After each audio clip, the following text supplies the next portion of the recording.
Курткада билесиңби? Курткада.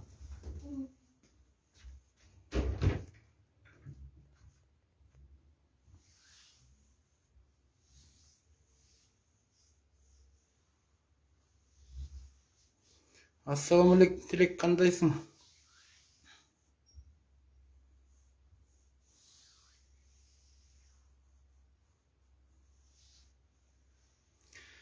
Мен бул жакындагы эле болгон саясий кырдаал тууралуу чыкпай эле турайын деп аткам, өзүмдө ден соолугума байланыштуу. Бирок өтө ыплас нерселер башталды. Бул өтө туура эмес. Мынакей биздин акындарга, журналисттерге көп жеринен туура эмес иш болуп атат да.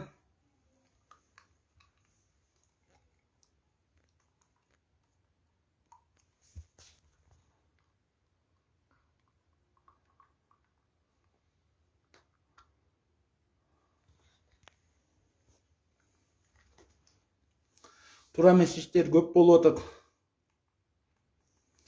Эмнеге дегенде,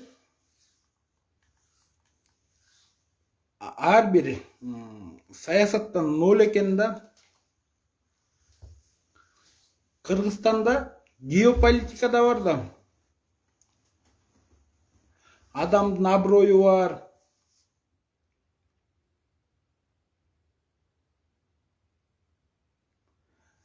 Адамдын мал мүлкү бар. Биздин конституция менен бекитилген, ал жеке менчик деп коет да. Адамдын жана жеке купуя жашоосу бар. УКМКнын төрөгасы, министр МВД жакынкы арада кылган иштери өтө эле туура эмес. Ыплас нерсе муну. Мындай нерсени мен каалайм ошо министр МВД, министр УКМКнын да ошондой мамиле болуп, Алла Таалам айлантып келип ошондой кылып тийгизсин. Ким муну заказ берсе.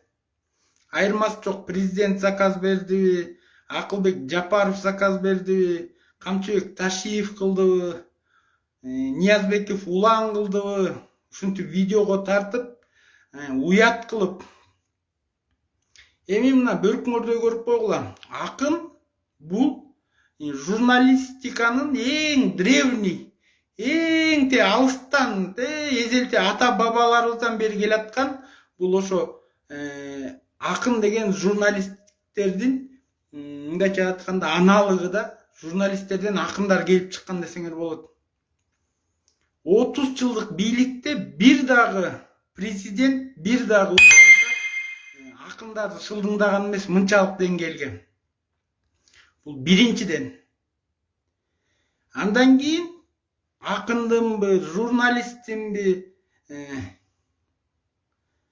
айырмасы жок. Жеке купуя жашоосу, ал жеке жашоосунда өзү билет. Жыңалаш жүрөбү, тамеки чегеби, арак ичеби, намаз окуйбу, полго жатабы, ошонун баарын элдин баарына уят кылды. Мен бир эле нерсе сурайм Алладан, ким ушу иш ыплас нерсеге барып ушу акындын, журналисттин жана кыздын видеосун чыгарса, Алла Таала ошолорду ошондой кылып абийдин төксө экен деп эле суранам. Анткени бул туура эмес. Анан бүгүнкү жана кыз ал кызда эмне күнөө? Бир нерсени билип алла.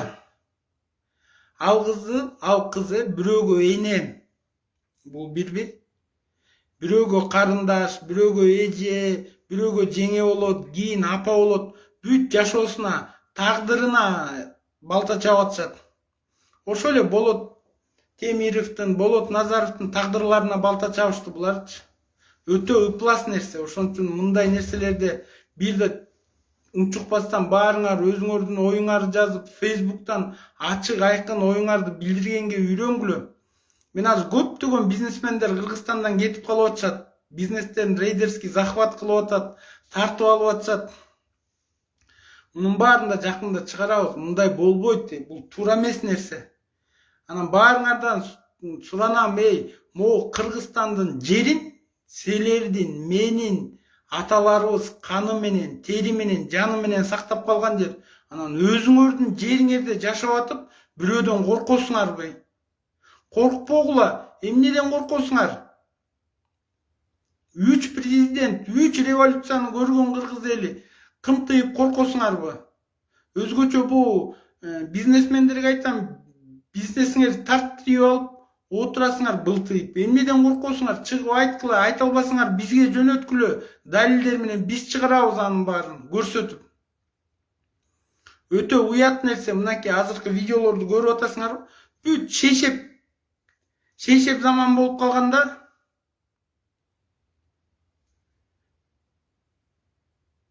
Уят, ошон үчүн мындай нерсе болбойт. Эмнеге силер деген кайсы арыңарга, журналисттерге кыйын болосуңар? Ал тиги Темирлаевдин балдары бир 10го жетпеген бала, чычкак балдардан ушунчалык уят болуп плинтуска чейин түштүңөр. Бооңар менен тең бала. Болот Темиров деген өзүнүн күчү менен, өзүнүн акылы менен, өзүнүн зейни менен ал акча иштеп таап атат. Айырмасы жок, ал кимден акча таап, силерден акча таап сурап иликтөөлөрүн жүргүзүп атабы? Же мамлекеттен силер бөлүп берип атасыңарбы? Өзүнүн акылы менен, сөзү менен иш алып барып атат ал Болот Темиров. Силерден бир тыйын да сураган жок. Анан деген ал Болот Темировдун өзүнүн жашоосуна уят жана аялы менен сүйлөшкөн, албетте казан аяк кагышат да. Аялы менен урушат. Урушпаган ким бар аялы менен? Ал үй бүлө деп коет. Ошолорду чыгарып атасыңар. Уят Болот Темировдун 100 000 бир долларлык бир наркотика ташыганын чыгарсаңар ии дейт элем. Же ошо өзүнүн жана офисин барган центр кылса ии дейт элем. Жок эчтеке. Ал жанагы мыйзамдагы наша чеккен статьяны даже алып салыш керек, достор. Ал деген миңдеген балдар жөн эле түрмөдө жатат ошону чегип койгон үчүн. Азыр любой сотрудникти текшергилечи, наркологияга апарып, алардын да канынан наша чыгат. Ишенесиңерби? Депутаттар текшергиле, 30 депутаттан чыгат. Министрлер текшергиле, 3 министрден чыгат. Мен бөркүңөрдө көрүп койгула. Кыргызстанда нашаны чекпеген киши жокмун.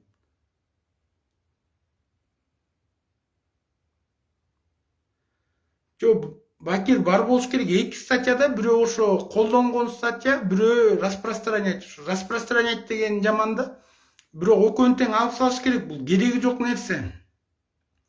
Ошон үчүн бул уят нерсе, билип алгыла. Баардык кыргызстандык акыл эси ойлонгон акындар эмне жатат билбейм. Акындарга да силер дийма кайсы акынды чыгарсаңар ушу сүйлөгөн жери менен кесип алып таратып койгулачы.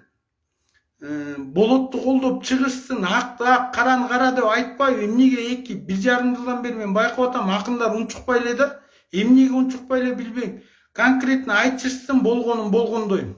Уят азыркы мисал үчүн Болот Темиров менен Болот Назаровдун элге бүт Кыргызстанга уят кылганы бул шермендечилик. Булар түшүнбөйт да. Өз элин, өз мамлекетин уят кылды. Эми акындар тууралуу айтайынбы? Казак менен кыргыз көп айтышат. Болду эми казак менен кыргыз, ар дайым казак менен кыргыз айтышканда кыргыздын акындары алдыга айтчу. Эрте айтчу, мындай утуп айтчу да. Эми кайсы айтыштан болбосун, казак утулуп баратса ушуну эстеп айтат. Силердин акындарыңар наша менен кармалган деп кыйтып айтат. Силердин мактанган эгемендүүлүк элиңиз дегениңер журналисттерге кысым жасаган деп айтат. Даже момундай ойго келип калдым. Сооронбай Жээнбековдун учурундачы, эсиңердеби, мисалы үчүн ушинтип бирөө видео роликке чыксачы, кармап келип кечирим суратып койчу эле го. Кечирим сурап, мен кечирим сурайм Сооронбай Шариповичтен, ушундай иттик менден кетти депчи. Ошо Сооронбай Шариповичтин убагы жакшы экен, жөн эле кечирим суратып койгончу. Булар апарып камап, жанагыдай спецназ камап атпайбы? Алар камап атканда жана формасында обязательно СОБР же Шумкар деген значогу болуш керек. Жанагыдай эч дайынсыз кылган. Бул деген почти мындайча айтканда жанагыдай террористтерге барабар да. Ошо террористтер знагы жок жүрөт да, көрдүңөрбү? Бу дагы уже мыйзам бузулду. Ошон үчүн мындай кылып аткандар туура эмес, өтө мыйзамга мыйзам орду жок да. Ошон үчүн бул иштер үчүн да жооп бериш керек. Эми журналисттер, бул журналисттер всегда деген айырмасы жок. Мисалы үчүн МВДнын эмне иши бар, ГКМБнын эмне иши бар, кандай тараптан акча таап журналисттер, ал эл аралык мамилелер да. Кыргыз мамлекети тигине Кытайдан карыз жалдырап сурап жүрбөйсүңөрбү? Орустан барып карыз сурап жүрбөйсүңөрбү? Менмин деген МВФ банктан карыз сурап иш кылып атпайсыңар, мамлекет болуп ал. А журналисттердин да өзлөрүнүн коллегалары бар да, Европада бар, Россияда бар, Казакстандан бар, бири-биринен алышат, беришет, иш алып барат. Поддельный диплом боюнча Нурия оюм ошо эми текшерип калды да, мисалы үчүн жанагы депутат кызды текшерди деп атпайсызбы? Текшерди, эми жалпы текшерсин албетте. Толугу менен жалпы 90 депутаттын 10 эмелери, дипломдору жарабайт. Биздин эле мына 36-округтан жана Максат Сарбагышевдин биринчи диплому дагы поддельный болуп, иш токтоп калган. Ошону да сураш керек да. Ошон үчүн урматтуу достор, баарыңар тең ойгонуп, азыр акындарды, журналисттерди толугу менен колдогула. Постторуңарда да жазып, мисалы үчүн албетте наша чеккиле, арак ичкиле деп үндөгөндөн алыспыз. Бирок биз деген азыр капиталистический өлкөдө жашайбыз, билип алгыла. Бизде жанагы социализмдин убагы өткөн, ошо көп ошондон өтө албай, мамлекет кайсы деңгээлде турганын да өздөрү билбейт. Көрүп атасыңарбы?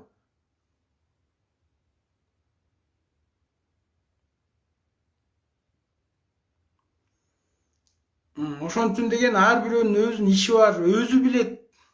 Ошон үчүн бир дагы жерден акындарга сөз тийгизбеш керек. Ошон үчүн акындар менен азыр Болот Назаровдун мындайча айтканда жашоосун талкалады да. Болот Темировдун да жашоосун талкалады. Эмнеге дегенде, уят ушу МВД менен ГКМБгачы Болот Назаров аялы менен урушуп атса, ошону чыгарып атат. Мен туура түшүнөт эле эмеспи? Болот Назаров бир жерден акча чыгарып, сен бербей атасың, мен бердим деп иш алып барса бир жөн. Үй бүлөлүк иштерге кийлигишип атат.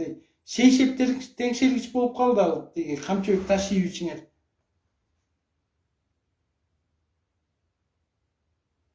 Пастава болду. Анан пастава болгондо эмне, ошо нашар кытып, булардын МВДнын ошо көнгөн адаты да ар дайым нашар кытат. Көбүнчө нашар кытып кармайт, анан ошо менен жанагыдай иш алып барат. Бакир Омурканов уже жардам берип турчу могу жердеги тиги фейктерге, троллдоп койсуңарбы ошолорго ответин берип турчу. Динди түшүнбөйт, эмне экенин өздөрү билбейт. Дин өзү саясат, ошону билбейт. Ар кайсысын жазып сүйлөй беришет. Мен азыркы айтып атканым деген жанагы жаш кыздын видеосун көрдүңөрбү? Көргүлө ошону дагы. Ошондо жаш кыздын үй бүлөсү, анын ата энеси эмне деген акыбалда турат, иниси эмне деген акыбалда турат, балким жолдошу бар, ал эмне деген акыбалда турат. Ал эчтекенин кереги жок. Андайларды деген ошону алып чыгып, көрсөтүп, өздөрү менен сүйлөшүп, купуя чечилчү иш деп бүт мыйзамды бузуп, видео фиксация жана прослушкаларды койгонуңар вообще туура эмес. Ушунчалык саясаттын эң ыпласына түшүп алдыңар да, эң түйү менен келатасыңар. Ал жакшы эмес.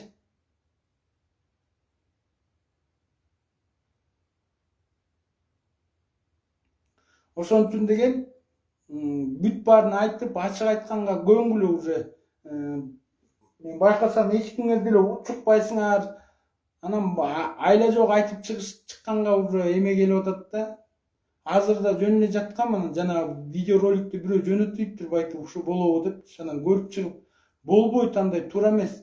ГКМБ менен МВДнын кылган могу акындарга кылган саясаты, жанагы кичинекей депутат кызга кылган саясаты өтө туура эмес, өтө ыплас нерсе. Бул дүйнөгө уят болгон нерсе. Ошон үчүн деген мындай иштер деген чектен чыгып баратат деген сөз да. Жанагы Темирлаевдин сотрудница кызынын шейшептеги болуп аткан видеосун тартып алышыптыр. Ошону анан мактанып көрсөтүп атат наркооборон деп.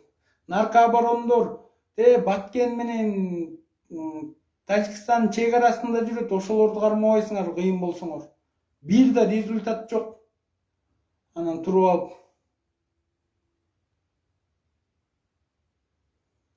Ошон үчүн баардык иштерде деген иштин майын чыгара кылыш керек. Урматтуу достор, ошон үчүн акыркы саясат. Анан могу бүгүнкү энергетикада коллапс тууралуу айтып коеюн. Биздин Министерство энергетиканын жааматына үлкөн алкыш. Мондай ситуация дүйнөдө, Средний Азияда биринчи жолу болду. Ошо менин күмөнүмдө бул жана майнинг фермалар бар да, ошолордон бой кетти да, алар көптөгөн энергияны менен иштедет да. Анан энергияны кабыл алып атып, ошо майнинг ферма же Казакстанда, же Өзбекстанда отказ берди да, анан ошо алып аткан энергияны албай калды. Ал башка жака багыт алды дагы, анан авария болду. Жакында угабыз го. Бирок министр энергетикага, жалпы Министерство энергетикада иштеген жалпы жааматына ыраазычылык билдиребиз. Кыргызстанда 3-4 саатка жетпеген ишти чыгарып кетти. Анан кээ бирөө айтып атпайбы, бул деген жанагы кольцодон независимость алдык деген жалган. Жалган эмес, чындык ал. Бир убакытта Казакстандан энергия алабыз да, бир убакытта Өзбекстандан алабыз, бир убакытта Тажикстандан алабыз. Ошондо өзлөрүнүн займа расчеттору бар, ошентип иштеп турган кези болгон да, бирок сону чыгарып кетти. Ошон үчүн терең ыраазычылык билдирем Доскул мырзага дагы, жалпы ошо сотрудниктерге. Ошондуктан бүгүнкү тема бирөөнүн аберин ачып, эми бул Европада ал болот да, Европада мисалы ушундай шейшегин тартып алсаң, кызматтан кетет, морально неме. Кыргызстанда андай болбойт да, 100 жылга чейин болбойт ал. Ишке ашпайт ал. Уят нерсе, каада салт деген бар. Албетте Кыргызстанда 3 мыйзам бар да. Ошо биздин конституция жанагы мурдучолоктор жазган. Андан кийин каада салтыбыз ата бабабыздан бери карманып келген. Андан кийин шариятыбыз. Ошо 3 нерсенин негизинде. Жанагыдай кыздын аберин ачкан биздин каада салтта да жок. Динибизде да жок, анан мыйзам жагынан дагы жооп берилбейт. Ошон үчүн деген достор, эч качан бирөөнүн аберин ачып, уят кылып, жанагыдай видео тарткан бул деген спецслужбалардын иши эмес. Мынакей ошо болоттор менен ызы болгондой Тажикстандын чек арасын бекемдеш керек, геосаясат деген бар. Өзүңөрдүн аброюңарды эл аралык деңгээлде иштерди алып барыш керек достор. Ошоян караш керек. Ошого жакшылап жооп берип койчу Бакирбай. Булар деген адилеттүүлүктү билбейт экен могу мен. Ошо фейк десе көп ишенч эмесмин, троллдоргочу. Жакындан бери бир эки иш кылып койсоң тим эле аябай жаап атышат тим эле кимдин ким экенин көрүп. Кыргызстанда чечилбеген маселе толтура. Азыр кыргыздын, мынакей мен айтайын азыр, силер айткылачы, сен жалган сүйлөп атасың. Кээ бир үй бүлөчү эт жейлек 1 айлап, 2 айлап ишенесиңерби? Айткылачы, ушундай үй бүлөлөр барбы? Кээ бир үй бүлөчү маршрутный такси 15 сом болгондон бери проездге акчаны өлчөп таап атышат. Күнүн кандай эметем деп, балдарыма жеткизем деп. Мына 1 ай биз деген агитацияда жүрбөдүк. Элдин акыбалы оор. Элдин акыбалы оор.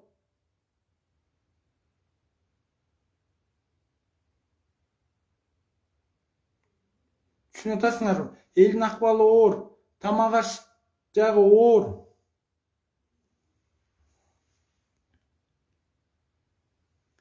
Менин оюмча эл өзү эле чыгат.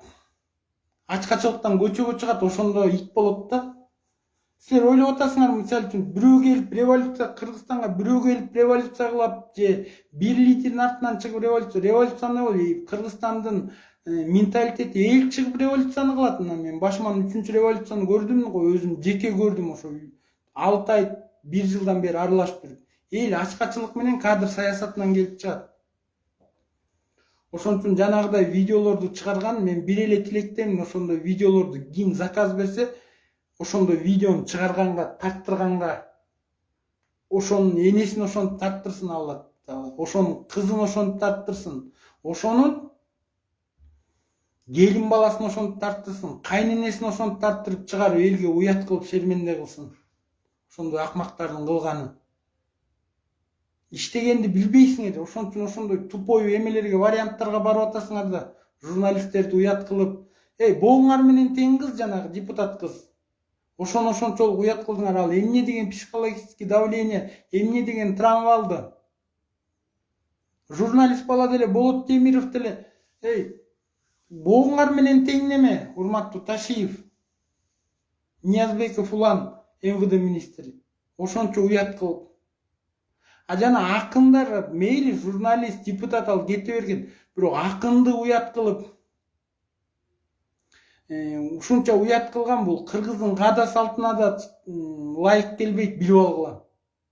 Кыргыздын каада салтында эч качан акын бул деген жанагы баш кесмек бар, тил кесмек жок деген баатырлардын, аталарыбыздан келаткан кааданы сындырдыңар силер. Ошон үчүн деген муну акынды ушунчалык сындырдыңарбы, Алла таалам силерди ошондой кылып сындырат, уят кылып.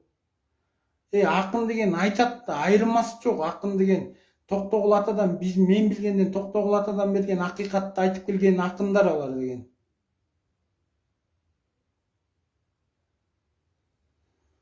Бул жерде бирдеме кат келиптир, ай окуйунчу. Таш ушуну Жогорку Кеңештен трибунадан сиз айтмаксыз дейт.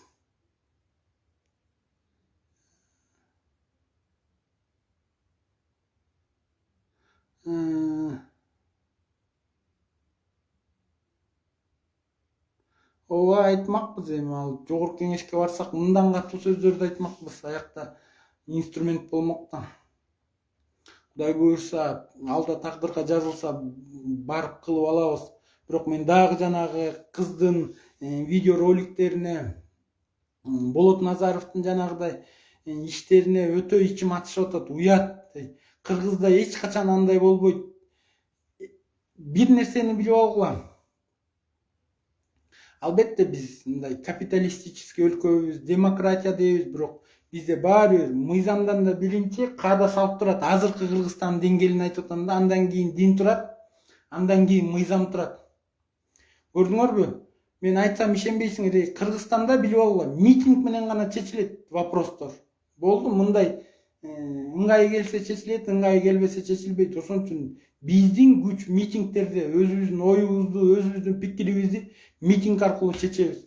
Мисалы үчүн балыкчыда деле азыр 10 миңге жакын касса фиништен жабыркаган апалар, эжелер, ата-энелер, үй бүлөлөр бар, элестеткиле. Ошонун да маселесин көтөрүп аракет кылып атабыз. Губернатор сөз алган, да убакыт күтөбүз, болбосо анан конкретный мераларга барабыз, жол жапканга чейин барабыз. Если ошого мындай логический иш көрсөтпөсө. Ал видеонун кыргыз эли түшүнүү менен кабыл алат деп ойлойм. Ал кыздын жеке жашоосу эч кимдин иши болбош керек. Албетте Нурия деген уят элестет. Менин эле карындашымды, же менин эжемди, же менин жеңемди ушинтип чыгарса эмне болот эле. Ар бир бул видео деген саясий оюндарда мындай видеолор колдонулбаш керек. Саясатта.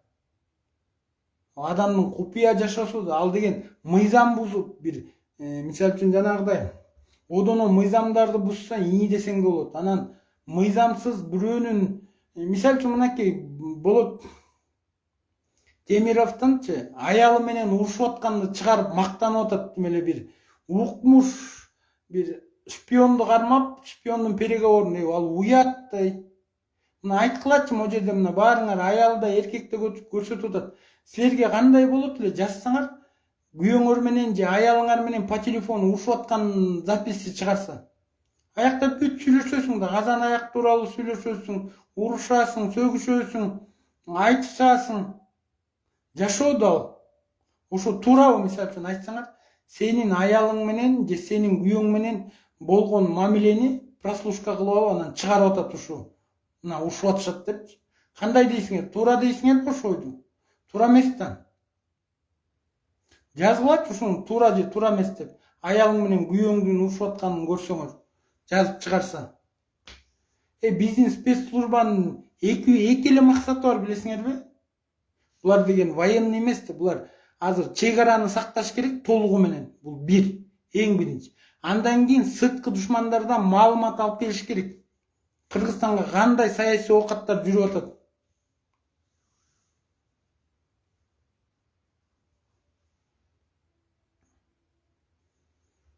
Могу жерде дагы көп эмелерге уялам, силерге айтып коеюнчу, могу жерде көп Facebook'тагы досторго бул президенттин сүрөтүн коюп алып, могу аватаркаңаргачы анан сөгүнүп кат жазганыңар, сөгүнүп комментарий жазган, ошо кишинин эле аброюна шек келтирип атасыңар да. Кээде чочуп кетем ошо. Садыр Жапаров жазып сөгүнүп атабы депчи. Бак этип сүрөттөрүн коюп аласыңар го, сүрөтүн койдуңбу, койгонго жараша адилеттүү, адекватно жооп берип, далил менен иш алып баргыла да. Анан сүрөттөрдү коюп алып, бүт ооз калбаган сөздөрдү жазасыңар, ал уят нерсе. Ошондуктан достор, акыркы саясий кырдаалдарда мен баам бергенден негизи туура эмес саясат болуп кетип баратат да. Жогорку кеңеш, мисалы ГКМБнын коррупция менен күрөшүп атабыз деп атпайбы? Коррупционер болгондон кийин соттолуш керек да, же бизде мыйзам барбы, залог төлөп чыгып кеткен мыйзам барбы, жокпу, юристтер жооп бергилечи. Бир дагы ГКМБнын камалган кишиси сот иши ашып түрмөгө кесилип кеткен жок. Бүт баары акча берип чыгып кетип атат. Бүт байманаттар акча берип чыгып кетип атат. А бечара Мели Саспеков, Тилекбат Күрөңов, Деңиш Молдокматов, Максат Караколдук. Фамилиясы ким эле? Хасанов, жок Хасанов эмес. Ханиметовпу? Ошондой балдар. Кедей Жыңалач баатырлар түрмөдө отурат. Чүй ынтымагынын балдары түрмөдө отурат. Ошо уят да. Анан азыр көбү деген моякта жазып атпайбы? Диндин дысында түшүнбөйт, динде саясат жок деп, караңгычылыкта айтат. Дин өзү саясат. Пайгамбар саллаллаху алейхи вассалам саясат жүргүзгөн. Билип алыңдар эң башын. Анан кичине мындай арыраак ойлонуп көрсөңөр, кээ бир айтат деги падышага хадистерде, ал падыша деген биздин падышаларга айтылган эмес, ал деген халифтерге айтылган, момун амирлерге айтылган. Биздикилерде тиги арак ичип алып, мунафык президенттерге айтылган эмес, эки жүздүү. Куфур жашоо менен жашаган президенттерге айтылган эмес ал хадистер. Кээ бир хадистерди путать этип, ар кайсы жерге кошуп айта бересиңер. Билбейсиңерби, айтпай эле койгула. Ошон үчүн достор, азыркы айтылган сөздөр жеке адамдын аброюна шек келтирип, Максат Касенов, рахмат, жазбадың. Максат Касеновдей болгон балдар жатат. Алар жапжаш. Камчыбек Ташиевдин колдоочуларына айтып койгула, силердин келечектеги өткөндө бирөө айтат, Текебаев унчукпай калбадыбы, Темирсариев унчукпай калбадыбы, силерге эмне жок депчи. Алардын күнү бүттү. Мындайча айтканда, кайгыны келечектеги бийлик биздин колдо болот. 40 жаштагы, азыркы 40 жаштагы, 45теги балдарга келет.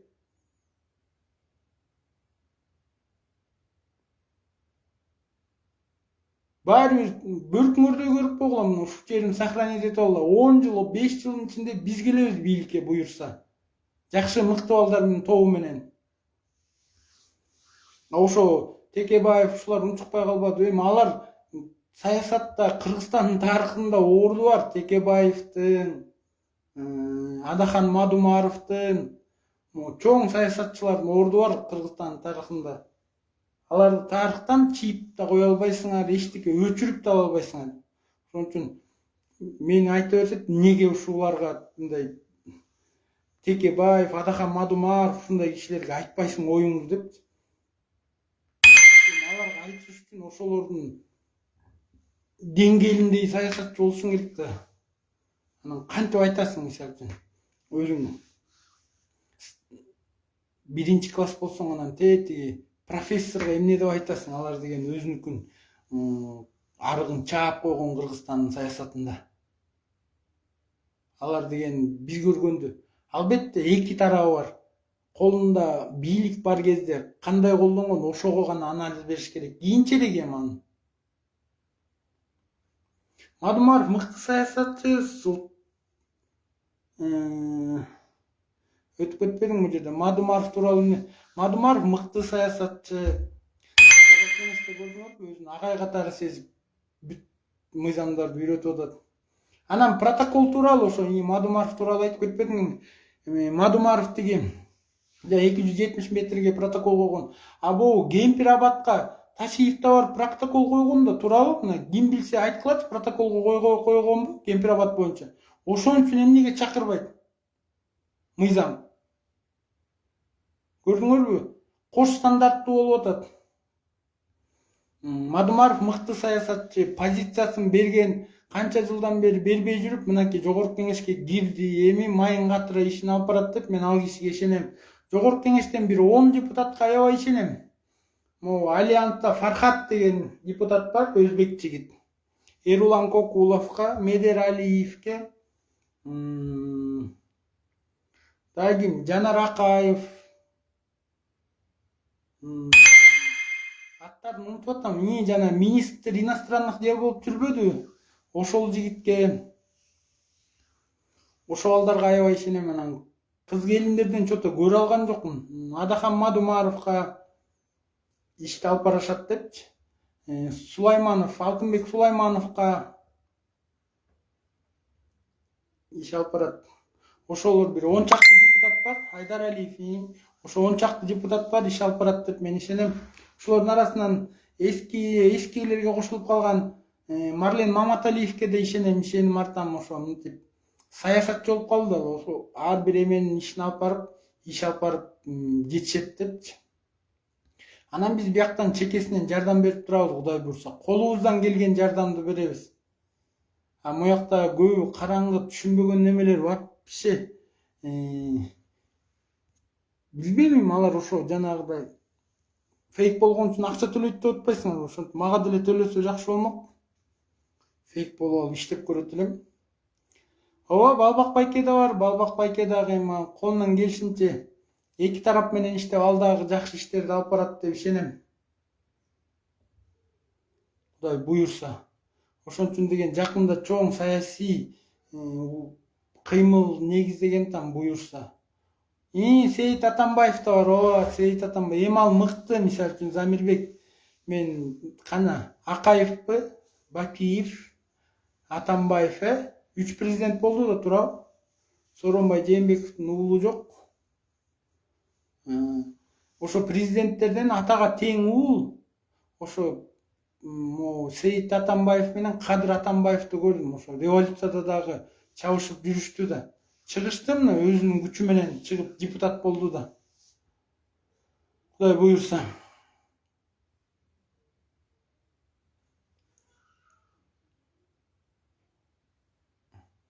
Кээ бир комментарий, жакшы комментарийларды окуй албай калып атам. Ошон үчүн бар. Балбак мурун жакшы болчу, азыр өзгөчө, жок эми бул саясат. Бир тууган атыңды айтайынчы, бул Балбак Байке Нурия, бул саясат да. Саясатта ошо бир жерде жүгүнүшүң керек, бир жерде чыгасың, бирок эми толугу менен жүгүнгөн бул жанагы байбачалар да. Акчасын чогултам деп келгендерчи. Арасынан мыктылар чыгат, көрөсүңөр го. Анан биз күтпөгөн дагы бир эки депутат чыгат да, иш алып барып, ошон үчүн аракет кыла бериш керек. Анан мына округтар боюнча жана одномандатный ал депутат башка кызматка келсе кайра шайлоо болот ошол замат. Анан могу 27 округ менен 29 округда дагы шайлоолор болот. Ошолорго дагы кимдин пропискасы болсо жакшы баланы тандап туруп ошол жакка добуш бергиле. Жакшылап карап туруп.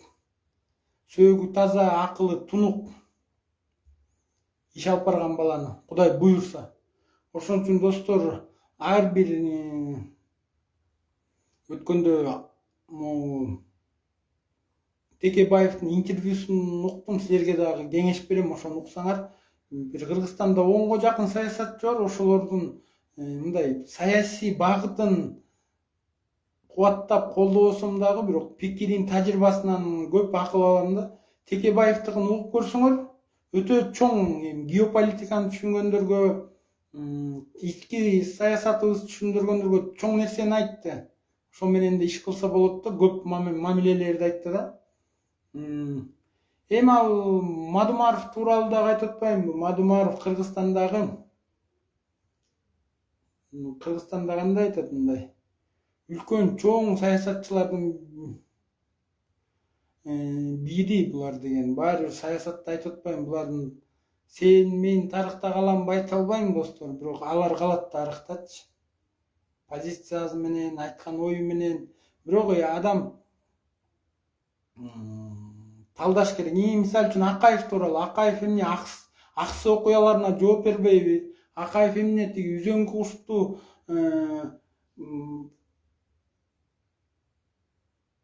Сатуу экенге жооп бербейби? Көп нерселерге жооп бериш керек да. Мен айтат элем могу саясатчыларгачы, Камчыбек Ташиевичке. Чегараны эмне, талаш чегараны эмне, тажиктер келип чеч деп кыйнап атабы же коркутуп атабы, чечпесең согушсаң. 10 жылга моратория киргизип койгула, менин саясий күнүм бүткүнчө мен биякты чечпейм, менден кийинки мыкты уул кыздар, саясатчылар келип чечет деп бүттү. Күчтөнүш керек. Военный күчтүү болуп турунан чегаралар чечилет, былк эттирбей. Өзүбүз биякта алсырап, дайыныбызды таппай атабыз. Анан кантип чегараны чечесиңер? Чегараны чече албайсыңар, урматтуу Камчыбек Ташиевич. Бөркүңүздү көрүп коңуз. Мына кемпир барып чечем деп уят болдуңузбу? 37 баланын сөөгү дагы эле муздай элек, билип алгыла. Анын баары көтөрүлөт, саясатта көтөрүлөт. Саясат деген ар кырлуу нерсе, бул деген оюнчук эмес саясат. Ар бир тилиңе, мисалы үчүн саясаттын иши тууралуу мен силерге айтайынчы.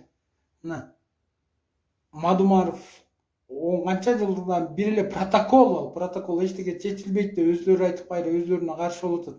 Жамболот Александр.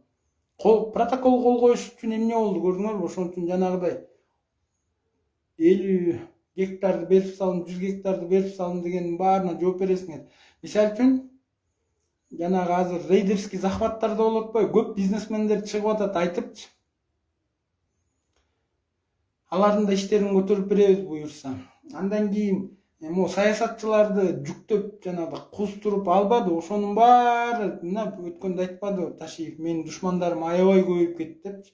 Мен айтат элем, сооп болот, дагы көбөйөт. Саясат жүргүзө албайдыңарбы? Бир паракорду кармадыңбы? Аны деген соттошуң керек болуп, түрмөгө киргизип туруп, анан ары кетсе туура болмок. Ошондо эл да силерди колдомок. Ташиев кыйын кылып атат деп.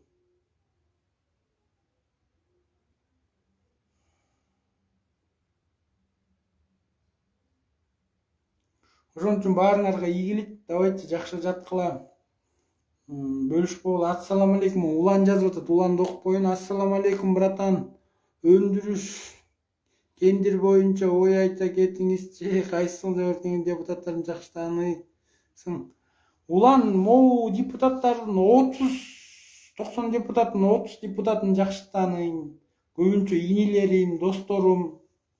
Ал программаңды алып келсең, ал сенин программаңды элге да мындай алып келип бергенди билиш керек да. Сен айтып алгандай пролом болуп кетип баратпайсың, кыргыз эли аны түшүнбөйт, башкача алып келиш керек. Ушул тууралуу бир окуя айтайын, анан окуянын аркасынан эми жыйынтыктайын сөзүмдө. Ар бир нерседе, урматтуу достор, падышагабы, депутаткабы, элгеби подавать эткенди билиш керек. Мисалы үчүн жанагы турецкий, азыр атын деле жазып койгулачы, бир турецкий очки тоголок кийген аябай бир ашпозду көрүп калабыз го, вау деп чыкканчы. Ошо көрдүңөрбү? Биздин эле карчыганы кандай подавать этет. Ушунчалык подавать этет, бүт дүйнөдөгү белгилүү инсандарды багындырып алды да. Ашпозчу. Жөн эле ашпозчу. Ошондой эле ар бир адамга, элге подача болот да. Бир хан болгон экен да. Ооба, фейктер тажап үйдө. Анан хандын үй бүлөсү азыркыда илдет, как раз мына илдеттин да окуясы экен. Илдет жугулуп, дарыгерлер чакырат да. Үй бүлөсү бүт, эми хан лейген мамлекеттин падышасы. Анан дүйнөдөгү бүт врачтарды алып келет, 100 врачты алып келет. Анан аларды айтат, биздин диагноз койгула деп. Жана диагноз койсо, эң жакшы караса 1 жыл жашайт экен, эң начары уже 1 айдан кийин өлө баштайт экен да.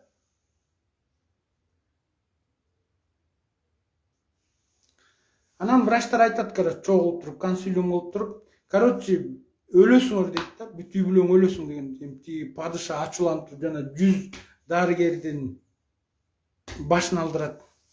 Көрдүңөр? Өлүмдү айтып атат да. Андан дагы чогулткула дейт. Дагы бүт дүйнөдөн 100 дарыгер, эмчи, домчулар чогултат. Анан баарагын бар укту да. Эмчи домчулар келип, бул деген 100 дарыгер айтса башын кыйды депчи. Анан шаарга кирсе жанагылардын баштары илинип турат найзаларда. Анан жүзө келип, анан дарысын карап, тигинти мынтип алып өткөнчө 1 ай өтүп, бир уулу каза болот. Анан тигилер анализ кылып сурайт. Эмне мен илдет, эмне деген илдет болуп атат? Айткыла, кандай дарылайсыңар деп анан дабасын таппай, анан тигилер алдайт. Жана кийинки 100 дарыгер, эмчи, домчучу, сиз өлбөйсүңөр, көп жашайсыңар, оорубайсыңар депчи. Анан жанагы ден соолуктары алсырап, бир уулу каза болуп атса, алдап атканын билет да падыша. Жанагыларды алдадыңар деп туруп, жүзөнүн башын алат. Элестеткиле. Биринчи 100 эмчи, домчунун чындык айткан үчүн башын алган падыша. Кийинкиси жалган айткан үчүн, бирок бир эле оорун айтып берип атат да падышанын үй бүлөсү тууралуу. Андайын ушуну уккан өзлөрүнүн жакшы аалымын вазири таап чакырат да, сен келбесең болбой калды, бияка эмне болот? Бүт эле жана ооруга туталанып, ызаланып жаны атышып атат деп, анан менмин деген аалым келет дагы, анан ошо дем салган. Анан отуруп алып, анан ар бир нерседе жакшылык бар дейт да, ар бир нерседе хайыр бар дейт. Анан окуяларды айтып берип айтат. Алла Таала кимге оору берсе, анын даражасын көтөрөт, кимге оору берсе, анын күнөөлөрүн кечирет, кимге оору берсе, Аллах Субханалла Таала Аллага жакындатат деп туруп анан айтат. Ушундай илдет жүрүп атат. Падыша подавать этип атат, көрүп атасыңар сүйлөгөн. Сиз үй бүлөңүздүн арасынан эң көп сиз жашайсыз дейт. Падышага жагат, көрдүңөрбү? Анан бирок булардын да жашоосун сактап калганга эмдеп томдосок болот.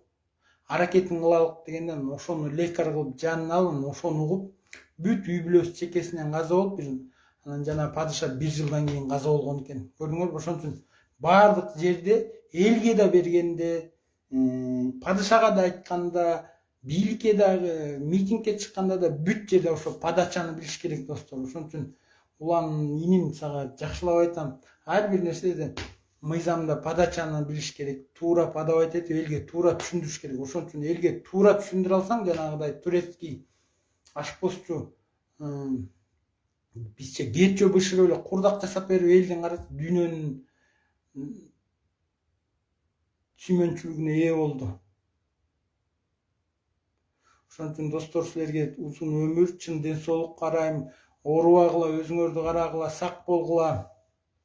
Силерди урматтап, Тукунов Акжолтой Шакирбекович, Ташчекингдин негиздөөчүсү. Дагы жолугабыз, Кудай буйрса. Бөлүшүп койгула. Туура деп тапсаңар макулбу? Туура эмес деп тапсаңар өчүрүп салгыла.